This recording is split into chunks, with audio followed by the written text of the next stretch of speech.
makibahagi sa aming balitaan. I-like lamang ang aming Facebook page o di kaya i-follow nyo kami sa aming YouTube channel.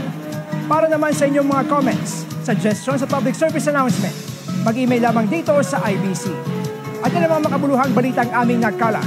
Muli kaming magbabalik sa Lunes. Maraming salamat, Pilipinas. Ako po si Brian Castillo at ito ang IBC Tutok 13. Kaibigan ng bayan, kaibigan ng katotohanan.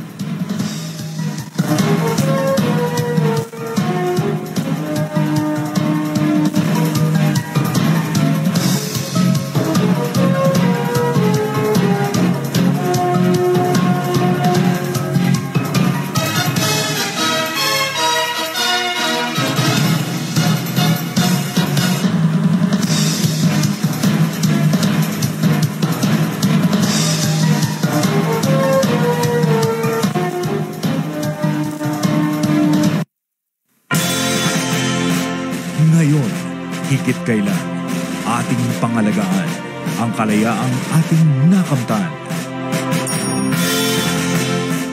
Tapang at prinsipyo ng mga dakilang Pilipino